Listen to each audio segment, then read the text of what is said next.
neuroscientist. I'm a yogi, though I have a modern sciences background. As Faizi mentioned, I've spent more than 150 days in what is called Mauna Tapasya. Tapasya is defined as where you completely redirect your mind along the direction that you wish to, which is considered one of the toughest skills to possess. So it can be looked at as intensive meditation in isolation. So I have been in isolation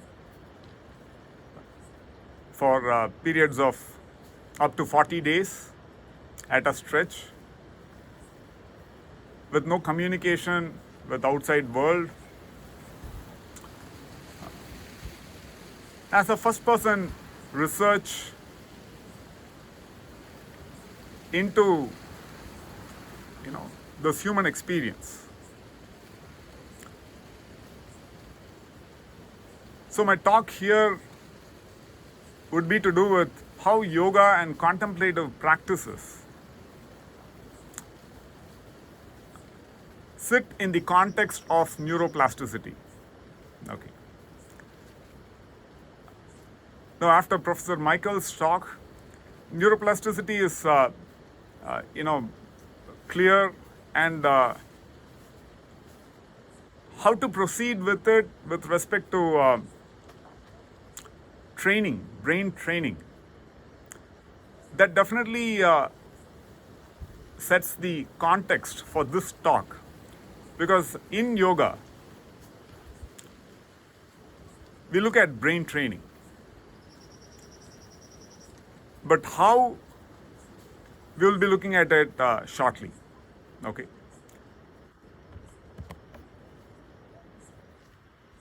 Now, so to set a personalized context, all of us can definitely relate with some of the common challenges that individuals world over face now. For example, in these times of the lockdown, there is huge fear, uncertainty, anxiety over the future, stress. Attention is definitely an issue with children as well. Relationships and the kinds of choices that are available to us, which make decision making quite challenging. So all of these challenges, we can look at it as, from a personalized context, they impede our growth and somehow make us feel constrained. None of us like to feel constrained. All of us like to feel expansive. It's a feel. When we talk of these challenges, we are obviously talking of how it feels. The feel is where we look at it in terms of first person. First person means it's insider's perspective. Now in neuroscience, we take a third person's view through an fMRI or EEG. Now that is capturing signals. But these are common challenges which anybody can relate with, because you can feel it. Now, most of these are right now, in modern approaches, they are treated with drugs or pharmacological interventions. So that's where, as Professor Michael pointed to beautifully, are there non-drug strategies to approach this? So brain training is definitely amongst those. That's where yoga and contemplative practices from the Eastern traditions have traditionally been used as non-drug strategies to train the brain, to train the nervous system, to train the whole human system. It's a holistic way of looking at it. So my effort during the Mauna Tapasya, Mauna means silent, Tapasya means intensive effort. So silent, intensive effort towards meditation, where awareness is the key component, so that one is able to self-navigate with or without assistance from externalized inputs. So that becomes a very important strategy to look at, approach to look at.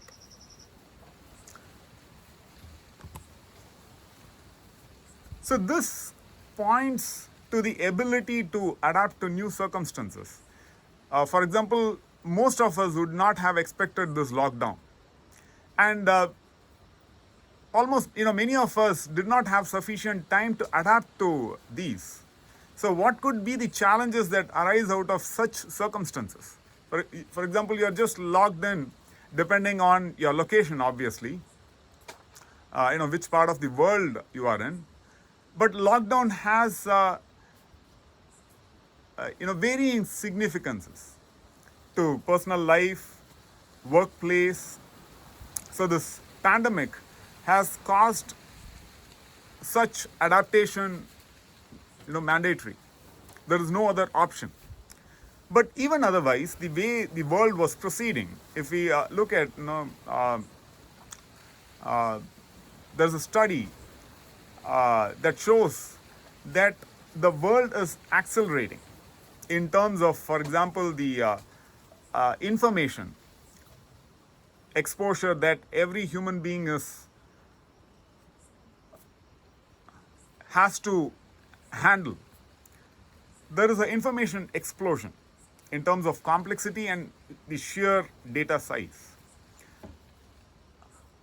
So how do you adapt to it? How do you crunch it?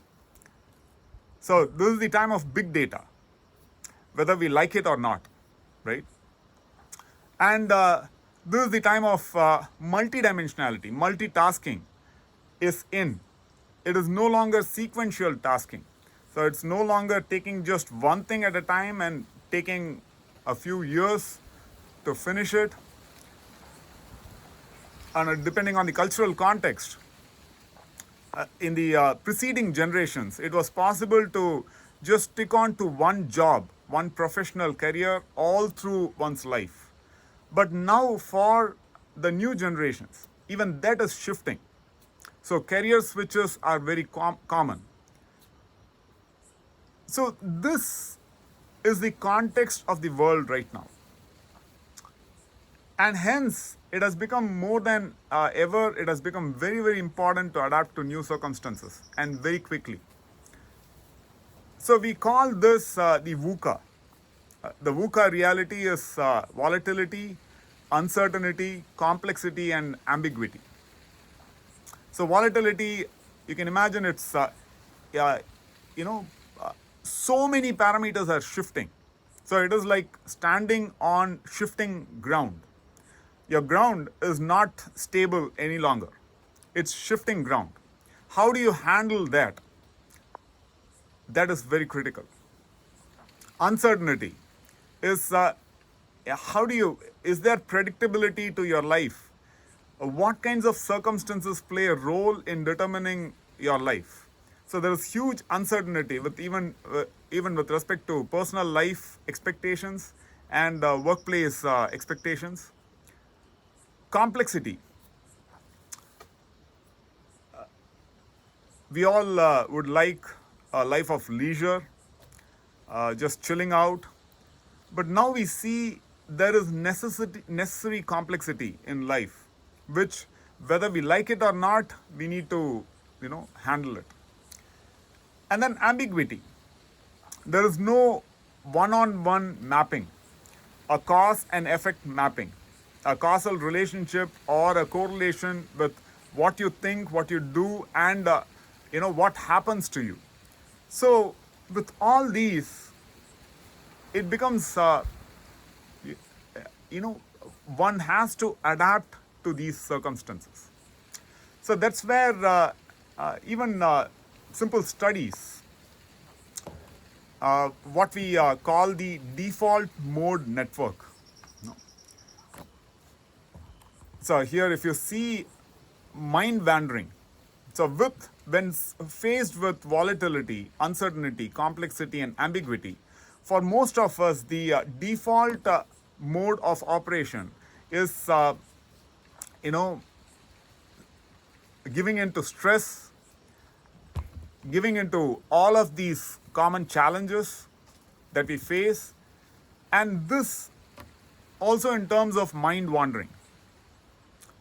One jumps from one thought to another thought, and it keeps going on, almost as if it's not under our control.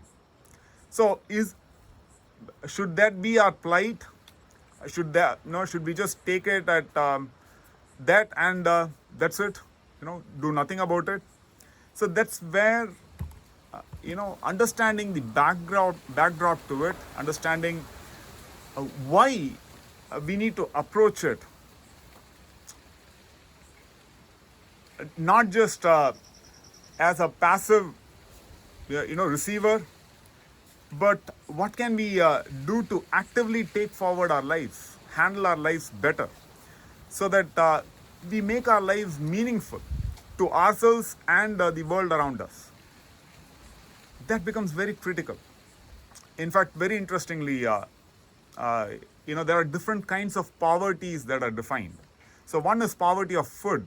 The world at large, there are so many billions of people that do not have one square meal a day. So that is one kind of poverty. Another kind of poverty is the poverty of love, affection, emotional bonding. That is also, stretched in the, the current reality. So poverty of love and care and affection, that becomes very critical to invest in. But a third very important poverty that the world is facing now is poverty of inspiration or motivation. To be inspired, to be motivated is a big challenge now. So when we wake up, for many of us, especially youth, when we wake up in the morning, a sense of motivation to look forward to, what do I do? Why should I do this? That sense of purpose and meaning is a big challenge. So that's where understanding the, we will try to address this from multiple angles. So here, a default mode network is looked at as you have neuronal pathways which determine your regular, habitual responses. So the default mode network defines how you look at yourself. No, it's like the neurological basis of yourself. And it also looks at how do you feel on a normal basis. So it's like in computer science, we talk of idle cycles. When the processor is not doing anything, it's idling. When a machine, when a car is not doing anything specific, it's idling. There are idle cycles. The engine is idling. So likewise, our brain idles. But even there are differences from one person's default mode network to another person's default mode network. So the way we think about our own past, future, self-reference, thoughts, and sometimes we get into this negative thought cycles, which are sticky. So we wish to be positive, but we get into this mood of negativity. And when we discuss with people, we could get into negative modes because of the volatility, uncertainty, complexity, and ambiguity that we face in our lives. constantly shifting grounds, and hence that could make the negative cycles very sticky, and that could be our default state that we are in. And these are actually uh, related to mental disorders like depression, anxiety, schizophrenia. So that's where Professor Richard Davidson of the University of Wisconsin and Madison, he along with, he works closely with His Holiness the Dalai Lama. So with over more than 3 decades of research, they have looked at, his research group has looked at the relationship between contemplative practices and neuroscience, the neurological basis for what one experiences in contemplative practices and meditation. So that this background leads us to the need for neuroplasticity, because how else do you adapt to all these challenges that face us? The more the challenges, the more that we need to adapt, and it's almost real time. Some of us, struggle with it, but some of us are able to adapt to it better. And what causes these differentiations? So that's where there is a need to look at neuroplasticity, as giving us clear clarity with respect to what goes on inside this. If I can just isolate it in the brain, and for the time being, and not look at the other aspects of the nervous system, both the central and the peripheral nervous system. So leaving out the spinal cord, the other parts of the nervous system, just the brain, if we look at, this question becomes very, very critical. How do we adapt? Because this seems like a black box. So what's going on within this that everyone would like to know? So that is very, very critical to ask. So that's where neural plasticity. We look at plasticity in terms of when we say something is plastic, that means it's changeable. It can be changed. It can change with experience. It can change functionally. It can change structurally. So all kinds of experience or even injury can drive this plasticity. So that's where this gives us hope, because then what we understand is that, okay, it's not like set in stone, right? Otherwise, for many of us, it could seem like, no, it's the brain is just set. There's no way we can change it. So children, as they grow up, the brain is plastic, but after a certain age, that's it. There's no hope. But neuroplasticity actually gives us that hope, because otherwise, how do we account for adaptation to such complexity growing in our daily lives? Complexity in the world, technological complexity, societal complexity, political complexity, even medical complexity. How do we account for adaptation to that? That's where neuroplasticity gives us hope. Because yes, there is functional and structural plasticity, at least evidence of it. A lot more work needs to be done, but the evidence of plastic mechanisms is such a huge relief. And that means experience can drive it. Modulated experience can drive functional and structural plasticity.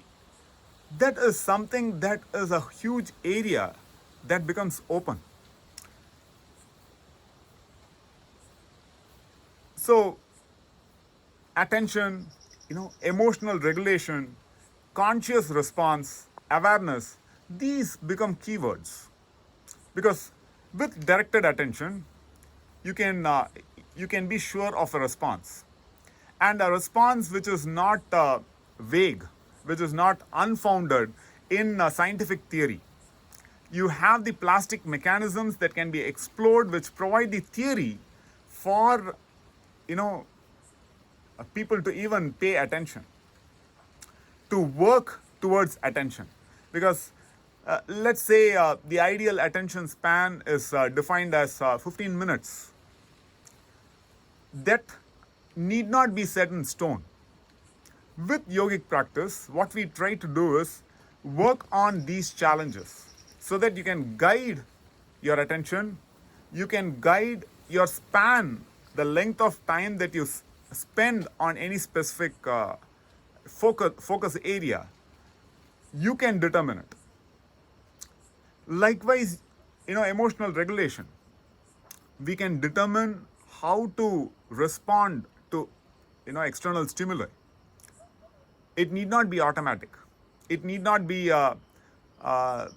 reactive. It can be a conscious response, right? And, well regulated as we see fit. So it can be open to reason, and not just as a philosophy, but as brain sciences. So there is a strong, scientific evidence that grows this theory of better control, regulation of human response, right? Not externally regulated, but that which can be internally regulated. So the second aspect is enhanced brain synchrony and coherence. So when we look at mind wandering, it hints at incoherence. So different kinds of ideas coming from different, just going in varied ways with apparently no pattern. So random thoughts, random emotions, random internal conditions, mood swings, they need not be so random after all. So that's where how do we, integrate all these different cognitive functions, abilities to have a coherent experience.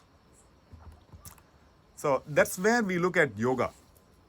So the various challenges that face us, we see plasticity gives us hope that these challenges, plasticity gives us the background theory to understanding that yes, we adapt to circumstances, and that adaptation can be modulated by personal direction, or internal direction, and we need not be, puppets at the hands of random experience or random occurrences in our, circumstantial world, circumstantial reality.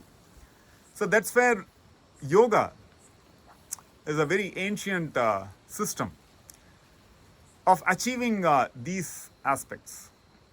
The classical definition of yoga to introduce, since this is a diverse audience, I feel it necessary to introduce the simple definitions of what yoga is, because now yoga is a worldwide phenomenon, but many of us look at it in terms of just a physical practice, a physical routine. But the classical definition, as per the Indian texts where these are defined, so one of the defining texts is called Yoga Sutra, or Aphorisms of Yoga, by Maharishi Patanjali. So there yoga is defined as Yogas Chitta Vritti Nirodha, or yoga is the process of conscious regulation and overcoming of mental conditioned responses. So you have mental conditioned responses which can be consciously regulated. And how to do that is the process of yoga. So a couple of more definitions occur in the Bhagavad Gita. Bhagavad Gita is again a philosophical text which talks of yoga and which talks of deep philosophy. So there, one of the definitions of yoga is excellence in action in terms of effectiveness and efficiency. So note the point, this is to emphasize how yoga has been looked at. So now the modern way in which most people approach yoga is not along these lines. But here, yoga is looked at in terms which clearly align with plasticity, the brain plasticity, the neuronal plasticity. That means you can consciously regulate and overcome mental condition patterns. It's not set in stone.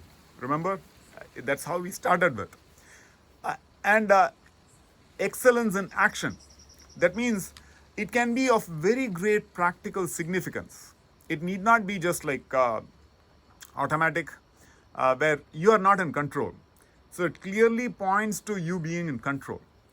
And similarly, another definition of yoga is equanimity of the mind is called yoga. So emotional balance, where no matter what the outer circumstances are, how do you maintain your emotional state of balance, your mood regulation. So this gives us hope with respect to mental states like depression, anxiety disorders, schizophrenia, and so on. So in all of these conditions, equanimity of mind, if it can be maintained, that leads to a huge jump in self-regulation. So it is similar to, if we look at it, it can be equated with something like, you have an air conditioning system. So the air conditioning system, no matter, outside temperature could be, let's say 40 degrees Celsius. Actually, here in India, where I'm in South India, here the outside temperature during the daytime has touched 40 degrees Celsius. Okay. So it's hot. The outside temperature could vary hugely. But with air conditioning, what do? We condition the inner, physical environment in such a way that the temperature is maintained. Likewise, is there a way by which we can fit an air conditioning system to the mind? Right? That's a very poignant question. So we have been able to design an air conditioning system for the physical environment. Now, can we design a system to air condition to our internal states, our inner states, our mind? So that is a very, very important question to deal with. If at all it's possible, that gives us tremendous hope, and hence it's worthwhile pursuing, right? So that's where the definitions of yoga definitely point in that direction, where it's clear that you can handle your mind, you can handle your actions, you can train your outer equipment as well, instrument as well, and you can still your mind, you can direct it the way you see fit. So these all, we are looking at it in terms of the body, the emotion, and cognition. All three conditions we are looking at. So this is this gets very interesting, right? So that's where when we deal with contemplation and meditation, again, in the classical texts in India, the Yoga Sutra of Patanjali, one of the ways yoga is looked at that is popular now is in terms of the Ashtanga Yoga, or the 8 aspects of yoga, where you even have aspects like values. For example, personal and social values that lead to harmony. So harmonious coexistence, peaceful coexistence of all human beings. Is that even possible? A world without war, is it possible? Yoga says, yes, it is possible. So that's where one of the values, for example, is ahimsa. Ahimsa means non-violence. That is amazing. We had, a great Indian leader, Mahatma Gandhi, displayed ahimsa, lived non-violence. So that shows that, yes, these are possible. And he was guided by this yogic text of Bhagavad Gita. So we see that even value orientation, as a society, can we be peaceful? Not just as an individual, But as a society, can we have excellent value systems of mutual love and respect? You know, can there be a world without poverty? Can there be a world without racial discrimination? All these are very important questions which yoga addresses. So, excellent personal and social values that create harmony. Then comes asana, pranayama, which are to do with your postures. So your physical posture, how do you train your body to be strong, light, resilient? And pranayama are breathing patterns which link up to the mind. So generally in the yogic texts, the prana or the breath is considered the link between the body and the mind. We will very soon look at a demonstration that will give you an understanding. And pratyahara, prati-ahara means generally our mind is oriented outward. So mind wandering is also to do with outward orientation of the mind, where it jumps, there are various stimuli and responses to those stimuli which are considered automatic almost. So that's where pratyahara, ahara means food for the mind. So pratyahara is the process by which the food for the mind is no longer coming from external sensory stimuli. That is amazing. It is captured in a very ancient text, arguably written in at around 1st or 2nd century BC. So at least 2000 years old. And they are talking of all of these. Dharana is focus, attention with effort. Dhyana is with practice, you focus effortlessly. And samadhi is a very interesting condition where we experience ourselves constantly as this is me and all this is not me. That means this is the subject and that is the object. So the subject-object dual experience, we are bound in this condition. With samadhi, it's clearly said this need not be so. So what is it that leads to retraining the brain, retraining the neural pathways to uncondition it so that even the sense of boundary becomes fluid?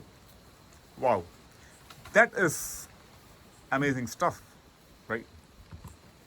So that's where let's try a very simple practice where let me illustrate this with a very, very simple practice, okay? So please sit comfortably, comfortably wherever you are. And if it's possible, please have your eyes closed. Anyhow, the verbal instructions would be there, so closing eyes helps in internalizing awareness, because a significant part of our brain processes video or visual impulses.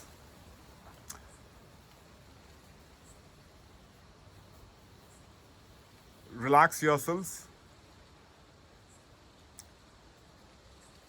And I'm going to ask you to count the number of breaths that you take, your breathing.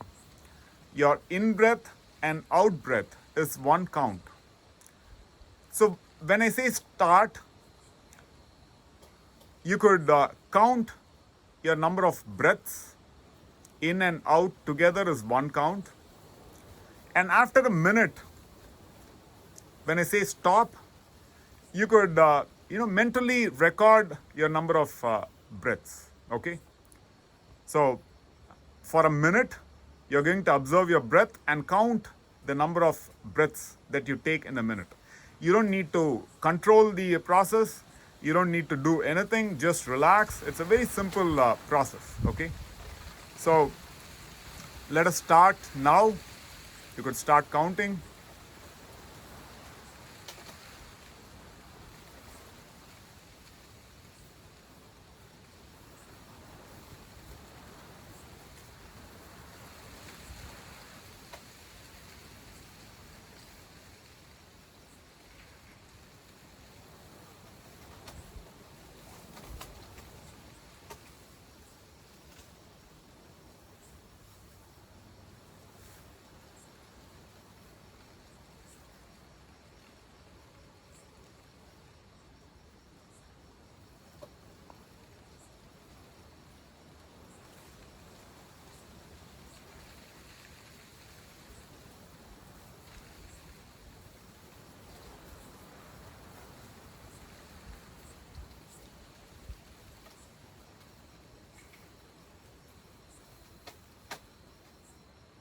Okay, stop.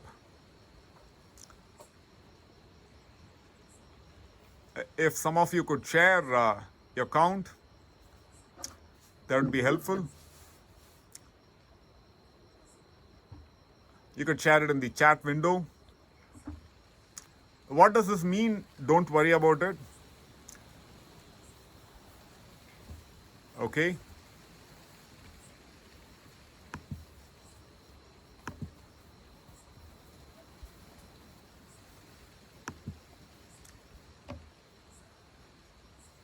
So thank you for sharing. Now let us go to the second step of the practice. Okay. Now let us, your arm, if you stretch it in front of you, imagine a candle at arm's length. And I'm going to ask you to blow the candle out. Okay. So you breathe in and direct your breath through your mouth. With an open mouth, you direct it towards the candle, imaginary candle at arm's length. Okay? Please do this 5 times. Can you do this 5 times? Where you breathe in, blow the candle out. Breathe in,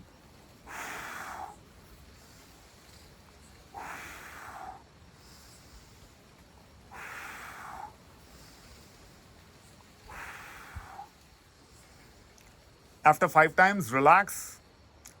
Again, let's try the experiment again. So please close your eyes. Now what you're going to do is, you're going to breathe in deeply, and as you breathe out, you're going to breathe out with a slight hissing sound. With your mouth closed, when you contract your throat muscles, that provides resistance to the flow of air. So this is called Ujjayi. So it provides a slight resistance to the outflow of air. So that when we do, it deepens the breath. So let's try the experiment with this in mind. So we breathe in deeply, and when we breathe out, a slight hissing sound with the mouth closed. The breathing is only through the nose. A very simple, relaxing condition. The condition is extremely relaxing. But here you are going to regulate the breath, okay, and also keep a count of the breath, right?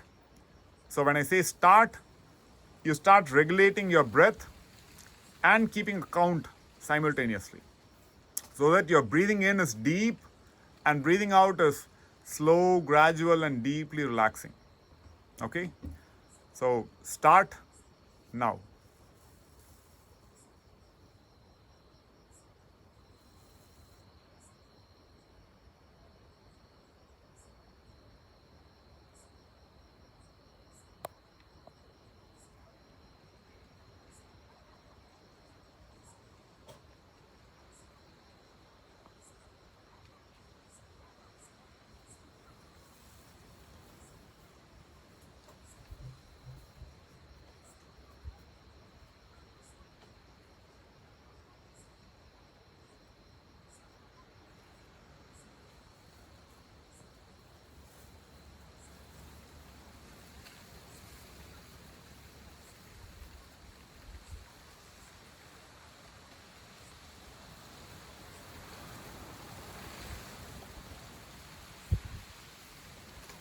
Okay, stop. And can I have some counts in the chat?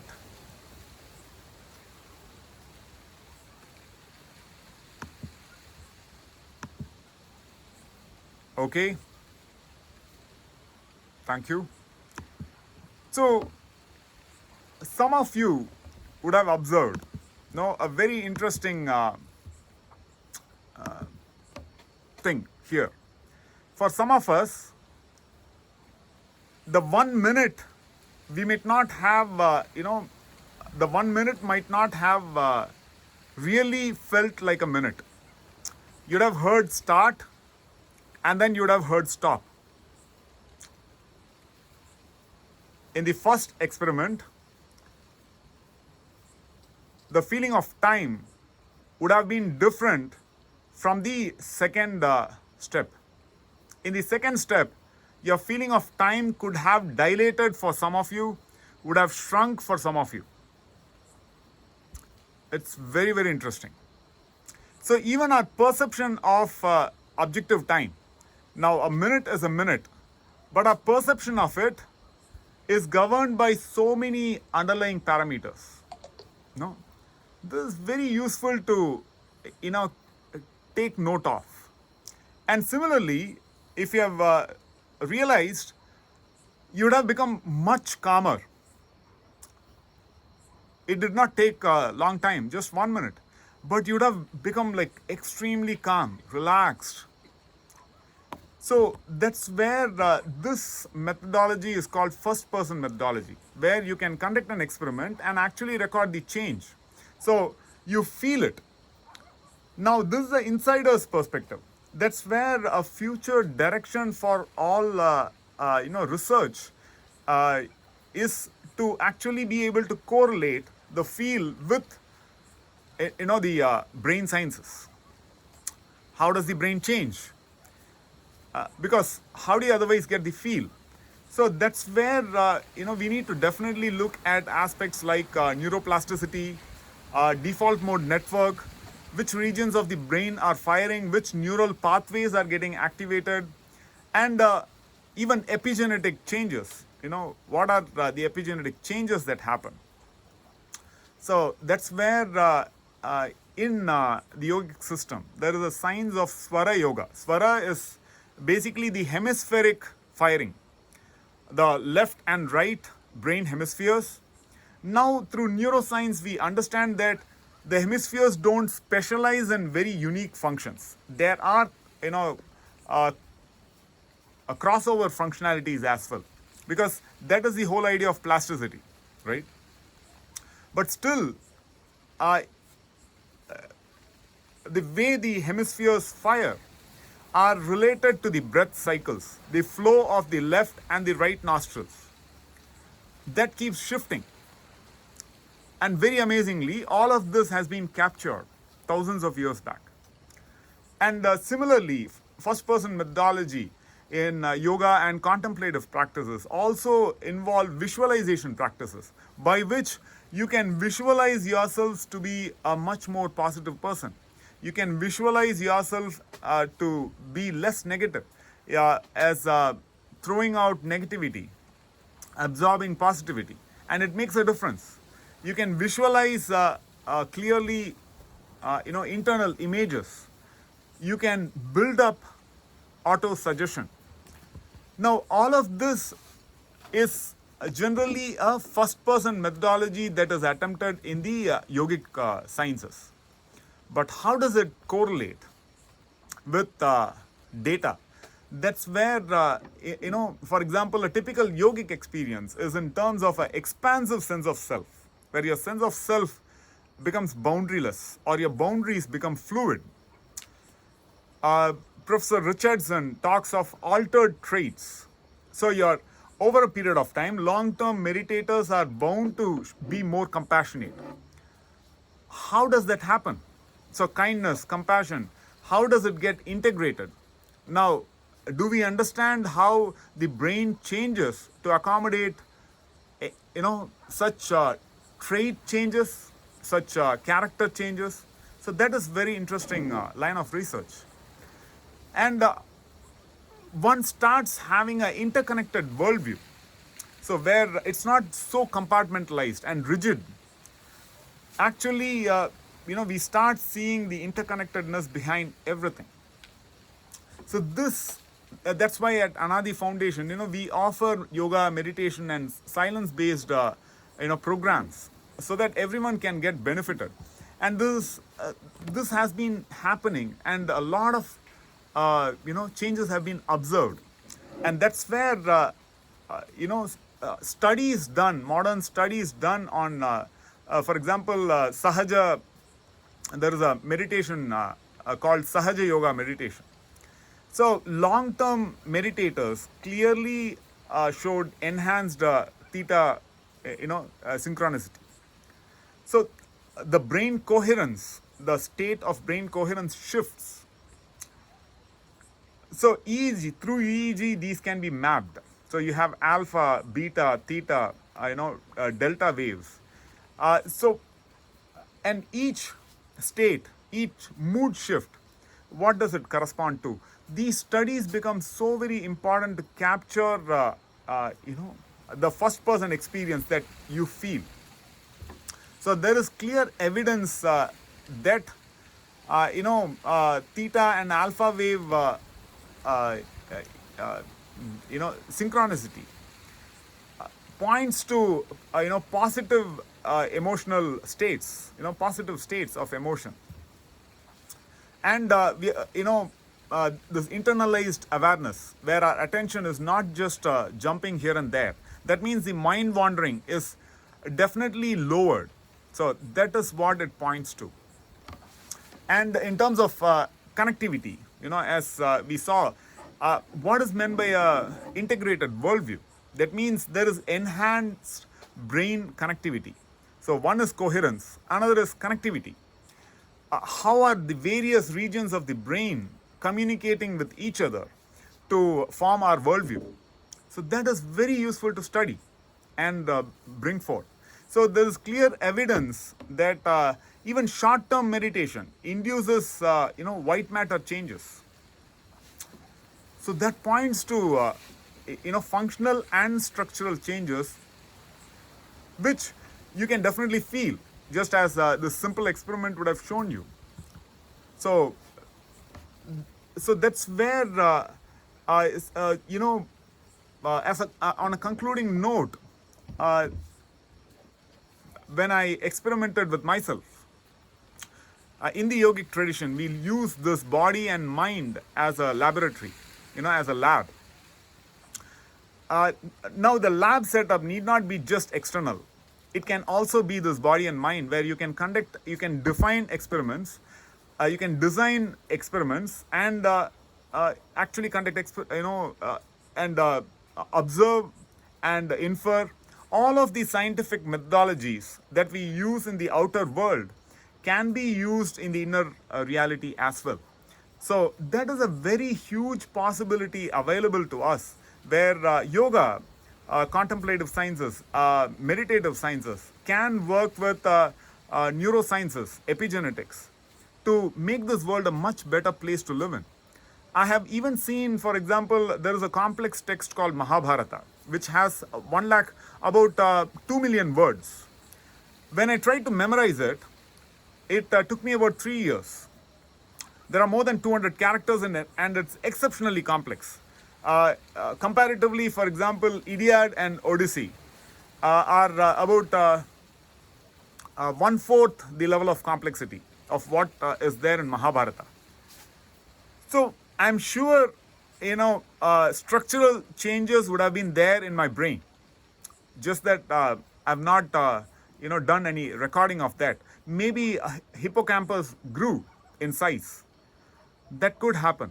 So that's where there is a huge possibility forward, because the world has so many challenges. There are mental disorders, neurological disorders that need to be addressed in non-pharmacological ways, or at least assisting pharmacological intervention. So this is a huge and exciting area forward that we can work towards.